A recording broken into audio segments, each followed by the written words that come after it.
Have you ever wondered how such a small road ended up with such a big name? Help in answering the question lies with this unusually wide map. The story of the Salisbury Turnpike goes back to 1802, before Milan was established as a town, when the Ulster and Delaware Turnpike was created. While this map depicts the route between the Hudson River and Salisbury, Connecticut, the Turnpike had a much larger ambition. Its goal was to connect the famous iron mines at Salisbury to the sprawling Susquehanna River, 150 miles due east at the town of Jericho, New York, a river that reaches to the Chesapeake Bay.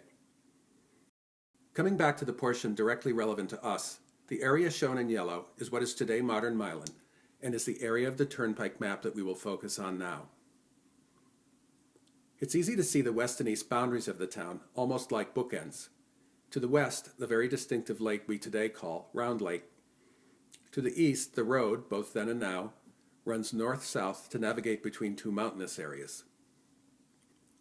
Given the importance of this road, settlements formed along the route. Specifically, Milanville, or Case's Corner, sits at the base of a wide mountainous area that reaches to the border of Rhinebeck, over which the turnpike crosses. Although it does not appear to be named today, it was then known as Meade Hill. The Meade family were early settlers, including Revolutionary War veteran Nathaniel Meade.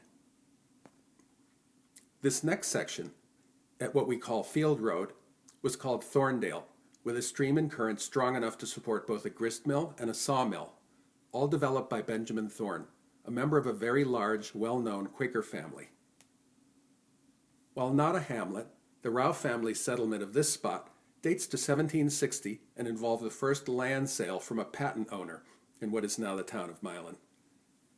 Marked as 16 miles from Salisbury, you can see the smaller road splitting off to the north, what we today call Rao Road, with a depiction of Johannes Rao's early stone house, which is no longer standing. On the main turnpike, the Rao Methodist Meeting House is noted, although that building was in a slightly different location than the 1838 Rao Church we see today.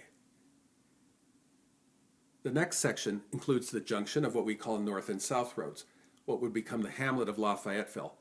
But as you can see, in 1802, it had not yet started to develop.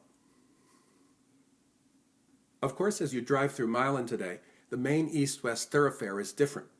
We're pulled away from one portion of the old turnpike. One reason for abandoning that portion is obvious, given the very mountainous nature of those 4 miles. But there was another dynamic pushing things north.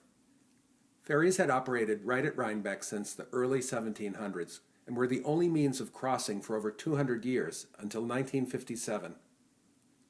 After World War II, New York State developed what turned out to be very controversial plans to put a suspension bridge from the center of Rhinebeck to the center of Kingston. Over a period of some years, a change of plans put the bridge much further north, so that by 1957 a truss bridge was opened, 4 miles north of the 2 centuries-old crossing point. The main east-west thoroughfare of Milan shifted north as well, from the point of the Rao family settlement westward.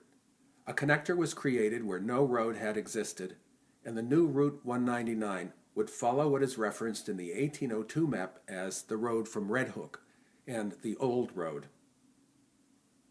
Well, as often is the case, what is old is new again. As the old road became the new road, a 4-mile stretch of the turnpike was left with relatively moderate improvements since that time. Thus, a big name for a small road.